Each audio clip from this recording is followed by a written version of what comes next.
that they have all these social media packs and they have all these buyer guides and different marketing materials, but they don't actually tell you how to use them. So that really irked me, especially because I know that the people buying these templates are beginners with design and social media. Welcome, everyone, to the Closing Table Podcast, real accounts from real estate professionals from across the country, brought to you by WindowStill. I'm your host, Kat Spooler, and I am sitting down today with real estate agent Marissa Miller with Keller Williams Fox City out of Appleton, Wisconsin. Marissa, how you doing today? I'm great. How are you? I'm good. Thank you so much for taking the time to be here. So you have a background in design. Can we start by kind of talking about that? Yeah, And how absolutely. that led you into real estate? Yeah, so I went to UW Green Bay for marketing and graphic design, and I graduated with a major in business and then a minor in graphic design. Got an internship for a graphic design job my senior year of college, and I worked there full time then after I graduated. And I kind of just lost my passion for it, specifically at that company. So it led me to look for different jobs. And that's kind of how I ended up in real estate, which I feel like is a lot of other people's paths. They usually don't go there first. It's usually because something else has happened. Totally. I hear that a lot. And so what sparked real estate? Was there somebody in your life that's an agent? Was it yeah, okay. Yeah, Tell no, me. so my cousin Michelle was like the only agent that I knew. And I was like, okay, well, you're a realtor. Can I ask you like every single question about real estate and find out if it's something that I would want to go into? And well, I was job searching for a different marketing and graphic design job in like 2020. And I came across a generic real estate agent job listing. And I had come across like a couple other marketing ones, but not too many, to be honest. And so when I came across the real estate agent one, I was like, I've always been like kind of interested in it, but it always seemed so far fetched. It seemed like just a dream and that I was never actually going to do that. It seemed insane to me. But after talking with my cousin, I realized how possible it could be. And then once I started taking the classes and learning more about real estate, I just realized that it might actually be perfect for me. That's so cool. And so then how long have you been in real estate now? I have been in real estate for a little over 3 years. That's so cool. And you've carried that design past with you. You have an Etsy shop, Hmm. which I want to talk about, and then you have like a YouTube page, and they're both beautiful because of your excellent Thank you. graphic design background. So, what made you do the Etsy shop, and you have these kind of customizable like templates for agents? What inspired that for you? So, obviously, working in an office with other real estate agents and just networking with other real estate agents, I really like to meet with agents from all different companies. I'm not like, okay, I'm only going to stick with my brokerage and not be friends with anyone else. I'm friends with like literally anybody I like in different brokerages. And so I've just heard from a mass of people that there is so much demand for buyer guides and seller guides and social media, especially in our market, I would say little Appleton, Wisconsin is typically a little bit farther behind on some things. And I have found that people really value my designs and my social media advice. So I kind of just took that and ran with it. And I love being able to help other people while also creating a passive income for myself. Yes, and what I think you did that was brilliant about it, you not only made these templates that everyone can check out on Etsy, and we'll link your Etsy shop. It's Marissa Miller Designs Hmm. for those who want to go see. Then you made a YouTube video series, and you have other stuff on YouTube, but you made a video series on like literally how to customize these, like how Yeah. to interact with them. Yeah, I guess I forgot to mention that. So I had always looked to Etsy for inspiration for my own designs. So when I was making my own buyer guide or seller guide, I would go on Pinterest. And of course, Pinterest has all the stuff from Etsy. It's like an ad on there. And so I would pick little pieces from designs and make them my own. But I realized when I was out on Etsy that they have all these social media packs and they have all these buyer guides and different marketing materials, but they don't actually tell you how to use them. So that really irked me, especially because I know that the people buying these templates are beginners with design and social media, and there's no way that they would know how to customize everything in Canva. So I decided to make that a part of my YouTube channel and teach people how to use Canva. And those videos do really well. Canva is just becoming increasingly more popular, and I've loved it since the beginning. I don't even know how many years I've been using it, but I find new things about it all the time, and I've taught a couple classes on it at the office. So I decided to include that as part of one of the packs. It was like you get the tutorials with your purchase, and then they're out there for free too for people who want to just learn more about Canva and hopefully direct them to the Etsy shop. And I think that makes it a more enticing like offer from you, for your customer. I'm sure you saw it was very popular like last year, right? That everybody's going to make passive income through Canva templates Yeah, and right. And, and you see these videos, woman makes $80,000 a month. Like, come on. yeah. Um, it's not quite that, but I'm so glad it's working out well for you. And I think what you capitalized on is having a niche, right? Mhm. Having this real estate niche, whereas like we don't maybe need any more like downloadable planners on Canva. Like that is filled. Yeah. Yeah, and honestly, And most of my success so far has come from people that I know. I originally started trying to advertise them on Pinterest, so just advertising them blindly to strangers, and that did not go well. Then once I opened it up and shared it on my Facebook and my Instagram, and I talked to the agents in my office, that's pretty much all of the sales that I've gotten so far have been people that I know personally, which is really cool to be able to see it work for them. And I've already had to troubleshoot a little bit with the links, and I just want people to actually be able to use them too. So I had a couple people yesterday buy the seller guide and they were like, the link isn't working. I'm like, oh no. I'm like, let's try this. And if that doesn't work, like I will literally just share it with you because I do want people to have a good perception of my little Etsy business and to keep using it and love it. So that's a really interesting like bit of information that you kind of were more successful with referrals than kind of this blind advertising. yeah. And it kind of loops into your real estate business is primarily referral based, or is it 100% referral based? It's pretty much personal contacts and referrals. So that was also what I found interesting is I'm like, wait a second, why am I running my real estate business like that? And then I'm thinking that these designs are just going to be, some stranger's going to buy them. I'm like, what if I just advertise them to the people that know, like, and trust me already? And that's where it kind of snowballed. So I've definitely seen that work for both businesses, real estate and the designs. And what's cool about that is that it like, it spirals out like the 7 degrees of Kevin Bacon. With your real estate business, did you find it was it just natural for you for it to be, point of personal contact referral based? I am very fortunate that I learned very, very early on in my real estate career that that was probably the best way and most rewarding way that you could run your business. I took Brian Buffini's 100 Days to Greatness class at my old brokerage, and that was like a month into having my license, and it was absolutely mind blowing. Like when I found out that I could just talk to my friends and family and just keep focusing on those relationships, and that's how I was going to build a business.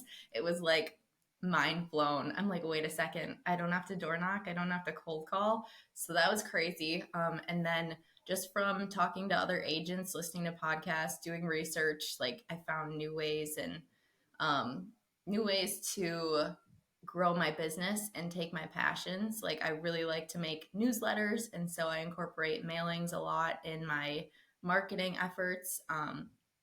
Yeah, I'm losing my train of thought. It's all good. So I saw you made an Instagram post about sending out newsletters and you send out physical newsletters. So what made you make that decision over doing something digital? So yeah, I just started email newsletters this year actually. So I'm a little like behind the boat on that, but I have started since the beginning of my career doing physical newsletters. And I think it's because I've always loved one, designing, and then two, I've always liked writing. And so I write all my own newsletters and come up with the content myself. And I just personally love getting mail. And so I figured other people would too. I mean, most of the things now that we have our own house, like you mostly just get bills and ads, and occasionally you'll get like a birthday card or a Christmas card. But I've gotten a really good response on my physical newsletters. People just like getting them in the mail and opening them up. I think people actually read them too instead of just junking them right away. And especially knowing the fact that I actually wrote them myself, I think people like that a lot. Yeah, I think you're probably onto something, with kind of like going back a step, right, to the physical newsletter versus the digital, because I don't know about anybody else, but I have 20,000 unread emails, don't judge me. And and I try more and more to unsubscribe from things that are taking me off track. But I don't get a lot of mail, maybe other people do, and when I do, it's junk too. But I think if I were to be like, oh, what's this? Open it up, I'm a lot more likely to interact with it. And if it's pretty, I'm even more so, whereas like I get a lot of pretty emails and I junk them, or I don't even, look at them Yeah. because I have 20,000 unread. Yeah, for So I sure. think that's like that you're onto something with that. Yeah, I do. I mean, I can't really track it as well as I can email, but I do feel like I get a better open rate. And, you have people, like you said, unsubscribe from your emails, but I feel like for the most part, people don't mind getting mail, especially if it's something of value to them. So I try to put some valuable tips in there. I usually have like a seasonal tip at the beginning. So maybe it's about spring cleaning, or maybe it's about decorating your porch for Halloween. And then I have a local market update on the back, and then I'll kind of go into my own words, like where the market's at. And then I have an announcements corner, which I love because I can say congratulations to my clients for closing on their house. Or I can just like put it out there, hey, we're having this event, make sure you RSVP. So I like my little announcements corner too. That's cool. Yeah, I think it's brilliant. Um, Scooting back to your YouTube, I want to talk about that a little bit because you do a lot of everything. You have your Canva tutorials, which I think are a gem, and you do walkthrough videos, but you also do like tips and tricks. How's that working out for you? What do you like about it? Yeah, so the whole story of me starting a YouTube channel, I guess, it almost like started in high school. I feel like I was a cheerleader and I would document like when we would travel for games or competitions, and I've always loved making videos. And then I would document our family vacations. So I do get asked a lot, like, about the YouTube channel and like, oh, how did you come up with this? Like out of the blue. And I'm like, well, it wasn't out of the blue. Like, I think it's just been something kind of like the newsletters and liking writing, where I've always liked making videos. So, yeah, I started the YouTube channel, and I kind of feel like, everyone says you should niche down and you should really focus on something very specific, but I just could not bring myself to just focus on real estate agents or just focus on the public. So I do make videos for both, and I really enjoy it. I have actually like just started planning my videos out a little bit more. So hopefully I'll have them broken up a little bit more. So it's not 1 month of agent videos and one whole month of, videos for the public. So hopefully it'll be a little bit more mixed in. Um, but yeah, I love creating all types of videos. Some of them are even like lifestyle or our renovations, and I just like sharing my life. I think that's awesome, and I think it's just another way for you to be visible to people, right? You're kind of hitting all these fronts, like the physical letters. That's a touch point. For people who are on the internet, you're on Instagram and YouTube. For people who are on Etsy, you have something for them there. I think it's like really cool to be diversified in this way, and it's pretty low cost, yes. Yeah. So, kind of high ROI when you sit down and think about it. Um, have you do you get any have people reached out to you from like YouTube or Instagram from some of that stuff? Do you find success there? Yes, I have received leads from both Instagram and YouTube. I actually have a call later today with someone from YouTube. And it's pretty crazy because you'll get all these spammy things as real estate agent. And so you get a little wary of things when you get an email out of the blue saying, hey, I'm from this state and I want to learn more about buying or selling. I'm like, okay, I hope this is a real person, like fingers crossed. And I usually just set up a phone call with them. So we can get to know their situation a little bit better and I can get to know their timeline. And if they're going to be in town at any point, like set up a time to grab coffee. So, yes, I actually have gotten some leads from Instagram and from YouTube. That's exciting. So that is an interesting thought. I wouldn't think about the kind of like scammy aspect of it.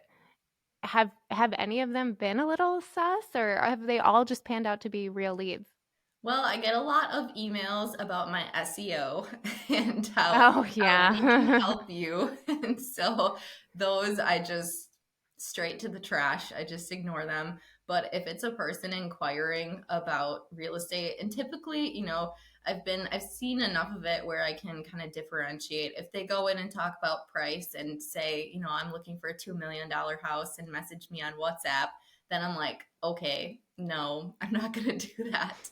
But if they are just like, hey, I want to learn more, they're usually a real person. So I find that just watching out for the WhatsApp people is kind of key. And people who just kind of come out and tell their story, I've realized are the real people. That's cool. And yeah, that's some good info because I think most people know to look for the like, oh, the spelling mistakes, the kind of broken English. But I will say that I'm a real person and sometimes I have spelling mistakes. Yeah, So yeah, not, for sure. not always the Yeah, and best indication. I have actually like my first time where someone was like, "Oh, message me on WhatsApp or whatever. Here's my number on WhatsApp." And I gave it a shot. I try everything once, especially if it's like I'm not meeting this person at a house. Like I'm very big on safety. So if I'm like, "Okay, you just want me to text you and like I'll get to the bottom of it." Quickly found out they're not actually a real buyer. So after that, I have strayed away from the WhatsApp people. I'd like to take just a moment and tell you about our sponsor. WindowStill provides premium real estate media for agents, builders, and property management companies nationwide. To learn more, visit windowstill.com. WindowStill, helping America find their next chapter. Now, back to the episode. That's smart. I know. They probably want you to buy Bitcoin or something. Probably. Something else you've talked about on real estate is connecting with other agents out of state. And I think this all ties in because you have the YouTube, you're on Instagram, you're out there a lot. So for people, not just buyers and sellers, but other agents to find you and kind of using that referral fee to kind of make income as well. Can you kind of talk about that? Because I haven't heard agents Yeah. talk about that yet. Absolutely. So I feel like in the fall, I got a couple messages from other people just looking to connect from out of town or out of state. And I'm like, hey, you guys are on to something. So, and I've sent referrals out, I've gotten referrals in. Actually, I think in February, I got a referral from a Stevens Point agent, and I was like, oh, how did you hear about me? And she's like, well, I just looked up an Appleton realtor on Instagram. And then I realized that, wow, this is actually pretty real. And I always felt like social media is it's a little portfolio of your life. You can go see how people interact with other people and how they talk on video. You can hear their voice, see how they, their gestures and just how they might be in person. So I feel like social media has been a great way for me to find similar people, and when I'm referring friends and family out, I would want to find somebody similar to me. So I usually try to pick like 2 agents a week to message and connect with, and it depends. Sometimes I'll just look up like Florida realtor in the search bar and I'll just keep scrolling through until I find somebody's reel or photo that I really connect with, and then I stalk their profile a little bit. And then I message them and connect with them. And then I do have like a Google Doc where I keep all my referral partners and all of their information. So I'm slowly working at getting referral partners in every single state and every area of Wisconsin so that when somebody comes to me and they're like, I'm looking to move to Ohio, I'm not like, oh, who do I know in Ohio? Like I can just check that sheet and then I have them there. And then I can also hopefully go the reverse as well, where people are thinking of me because I have a lot of people actually in like the Milwaukee area who don't know anyone in Appleton.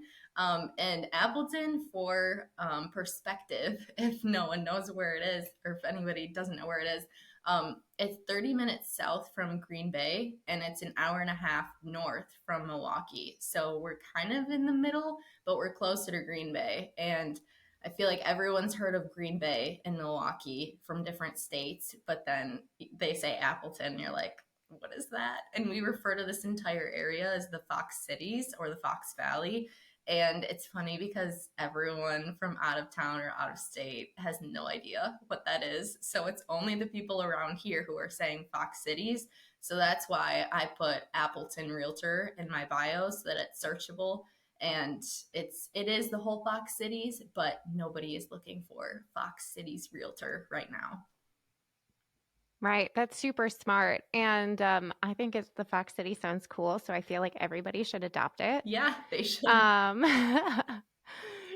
I think, and I think that's like a really valuable tidbit of another way you can build out your business, no cost, right? It doesn't cost you anything but your time to go find people on Instagram and talk to them, and I think these are important things to highlight because I think as agents, people are always trying to get you to buy something, and when you're starting out, you just can't. No, no, it's not in the budget.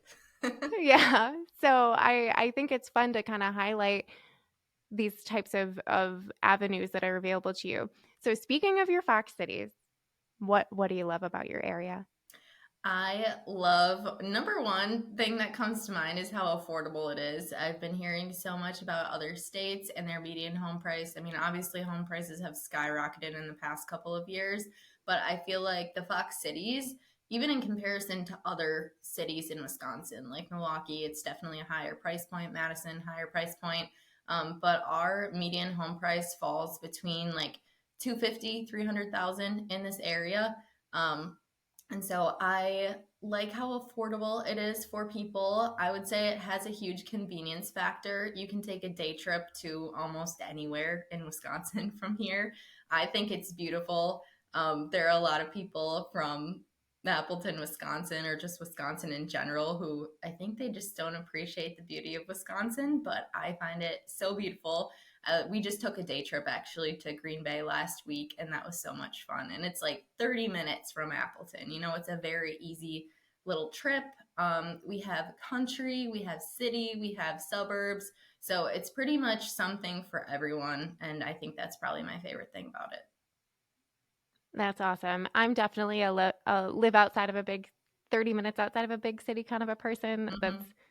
where I am in Michigan, about 30 outside of Detroit. When I was in Atlanta, I was really about like 30 minutes outside of Atlanta, but it's all Atlanta and it's all Detroit. Yeah. Just ask people. So, in terms of your clients, I would love to hear kind of any like memorable client stories that like stick out to you. Oh gosh. Like I didn't prepare for this one. Uh Memorable client experiences. Well, every experience is so different, which is so crazy. Like there's stories for each one. I guess the one from Instagram recently was pretty interesting actually. Because I that was my first lead that I'd gotten from social media. It was a referral from another agent, and I was like, whoa, like social media is working. Like I really invested probably 6 months before that. I really went full steam ahead on social media and I really committed to it. So it was fun to see that pay off, and that I wasn't just, posting on Instagram, and like it was actually for my business, and then I had something to show for it. So I worked with this younger couple, so sweet, and we actually only saw 4 houses before they found the one that they wanted. And it worked out so perfectly. The house was on the market for a little while, which is pretty rare in our market right now. Things are moving so fast. And so they ended up getting the house, and everything was good. Everything was smooth sailing until the end. And they found out that they had to put up handrails the day before closing. And I was like, oh, okay. I don't want this to fall apart. The other side, I was a little iffy. I'm like, are they gonna just cancel it if we try to extend the closing. So I was like, we need to get this done so that we can just be done with it. So I helped them come up with a plan to install these handrails. They were like cement stairs outside. So like up to the front porch and then off the back porch. And so we had to come up with a way to drill into the concrete. I called the company on the stairs. For some reason, they had the concrete stairs, but they didn't put the handrails in when they did the stairs. So there were no handrails. And I was like, I think it's too late. It's going to be too expensive to get like a pre-made like iron handrail. So we decided to go with wood. And I sat there like against my car waiting for them to get there, just like planning out how we were going to do this. I was watching YouTube videos on how to install handrails, never done it in my life before, obviously. And so then I was like, okay, guys, here's the plan. And they're like 21, like they're a young couple, they have a baby. And I'm like, okay, guys, here's the plan. I need you to go get 8 2x4s. I need you to get blah, blah, blah. Like I told them their whole shopping list. And they're like, okay, okay. So I start helping them. It's on a Thursday and they closed on Friday. And I texted my boyfriend, Max, who works in construction. So he's pretty handy and we've done projects together. We did our whole bathroom renovations. We were like, we can do this. And I texted him, I was like, hey, when you're done with work, can you please come over and help us? And he was like, oh yeah, absolutely. So he and I were there and the one of the buyers were there until probably 8 p.m. Thursday night. And then the front ones were not done yet. So Friday morning, we got there bright and early at like 8 a.m. Closing was supposed to be at like 11. And like, can we push closing back at all? Like, just so we have some more time to get this done. They were like, that's the only appointment we have today. I'm like, okay, great. So after doing the back handrails, I kind of came up with a plan. Like we had a plan, we had the materials, everything was like prepped, and we felt pretty good about getting it done in a timely manner. And we ended up getting it done in about an hour, the front steps. And so everything was finally done. And I remember texting the lender and I sent her some pictures. I was like, I know the appraiser is probably going to need to come back out in person, but I have pictures, I have videos, like they're not photoshopped.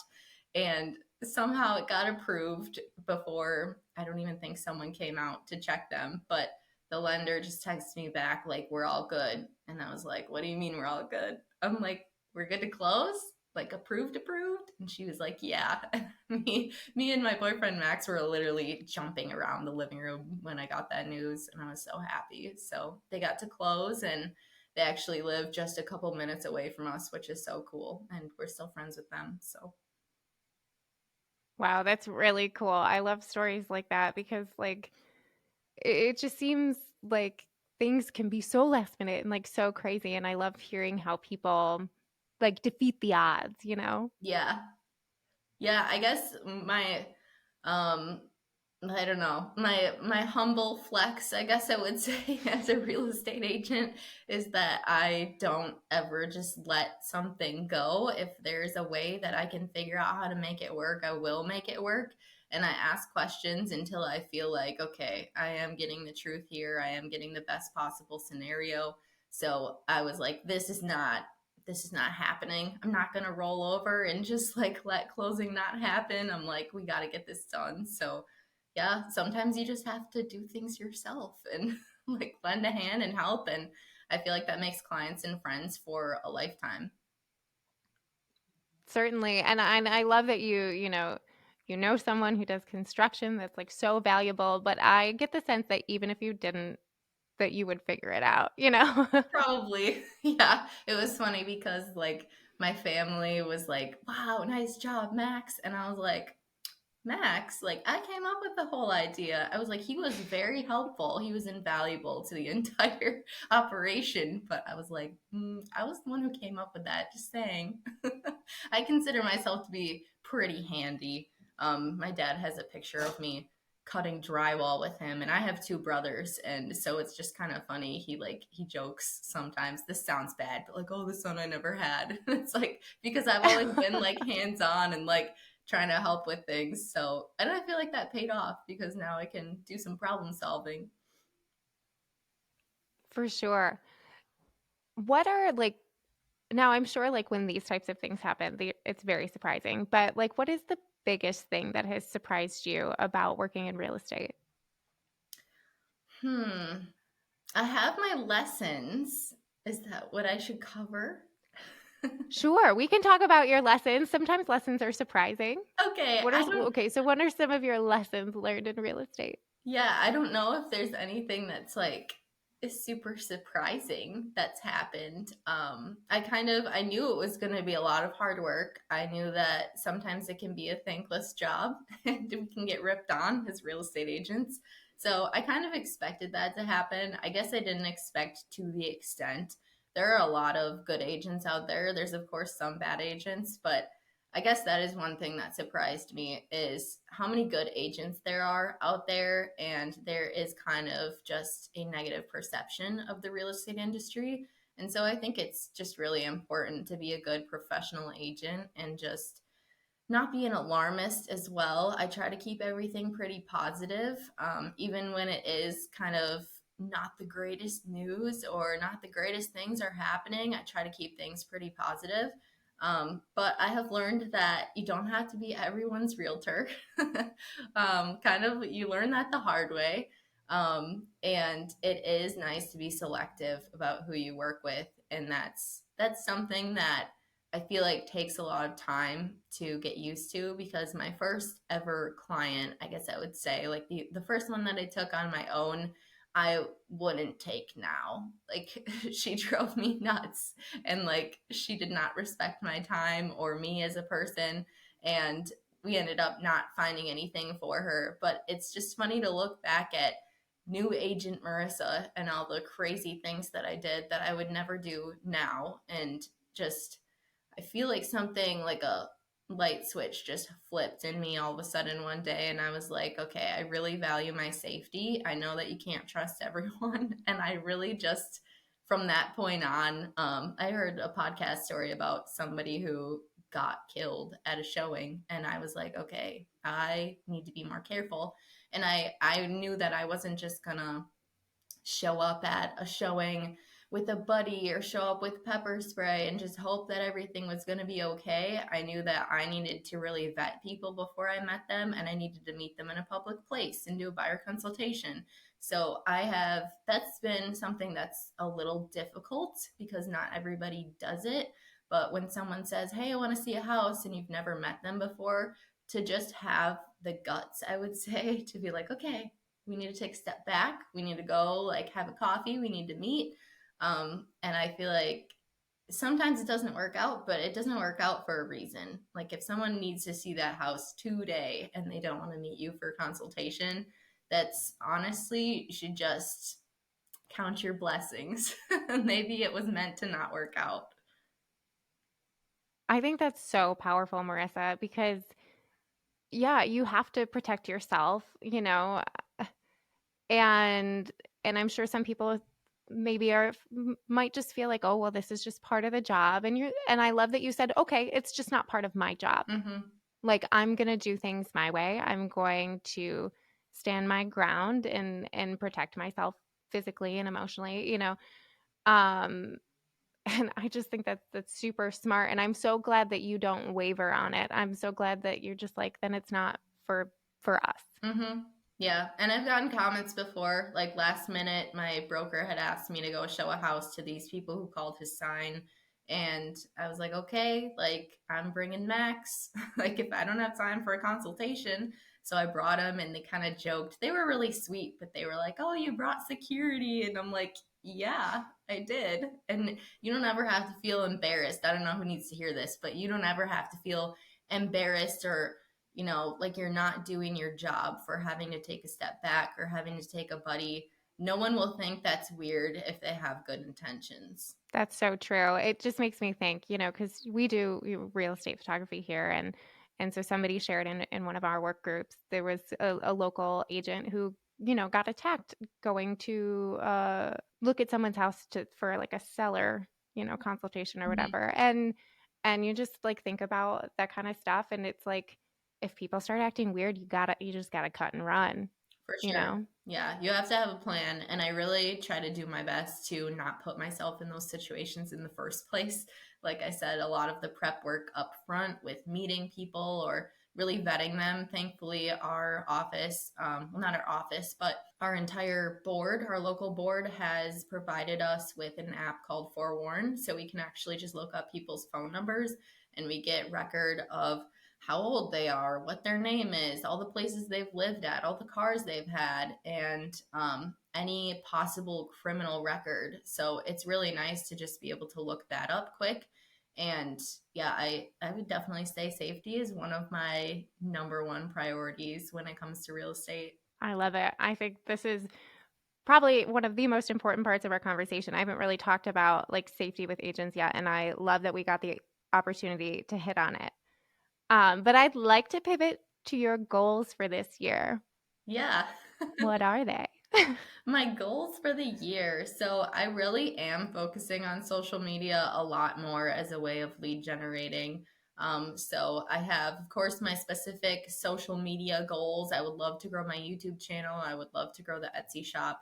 I am seeing just so many leads come in from social media. So I really am loving that way of doing things. And then just building upon, I guess, the foundation that I already have. So like sending out the physical newsletters and sending out my email newsletters. I'm trying to do one a month for email newsletters, and then I do one a quarter for physical newsletters because those are obviously a bit more expensive.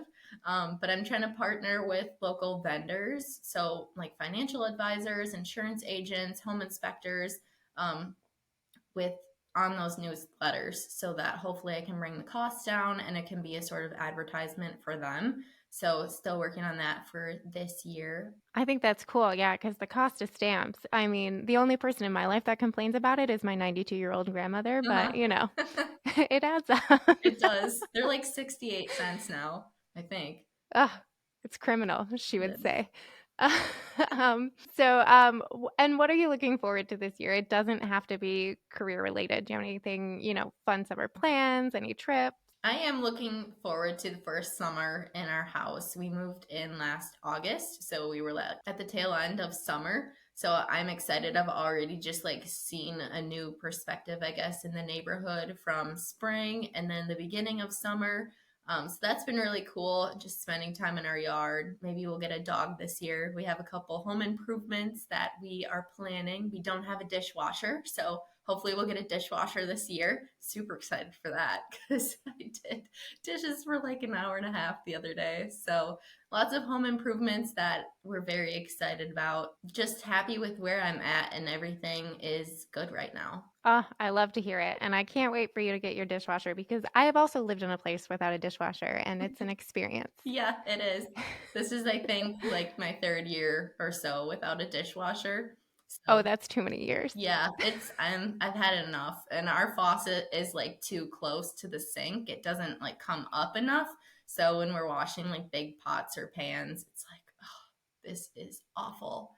So It's we always the places without dishwashers that have the worst sinks. yeah, yeah. And I don't know how much of our house is original, but it was built in the 40s and a lot of stuff was original. Like I think the whole bathroom design was pretty much original. We had wallpaper in there and no shower, just a tub and a little pedestal sink. So pretty much everything went away except for the actual tub and then we kept the mirror that's like it doubles as a medicine cabinet. So, yeah, we kept a couple original things, but overall a full renovation. Oh, well, that's so cool. I'm so excited for you. Marissa, thank you so much for taking the time to talk with us today. Would you like to direct people on how they can find you, follow you, work with you? Yeah, of course. So my email is just my name. It's Marissa Miller at kw.com.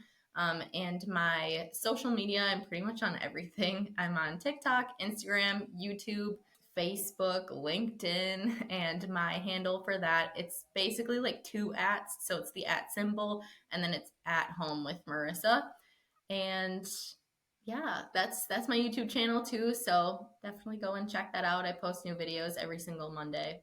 Awesome. And we'll link it all in the show notes so people can just click, click, click. Well, Awesome. Thank you again, Marissa. And thank you all for watching. This has been the Closing Table Podcast brought to you by WindowStill. I'm Kat Schooler. If you are enjoying this podcast, please make sure you are following on Apple or Spotify. And if you're part of our YouTube audience, hit that subscribe button right in the comments to let me know that you've subscribed. And I will personally reply to every comment. Thank you all so much. And we will see you next time.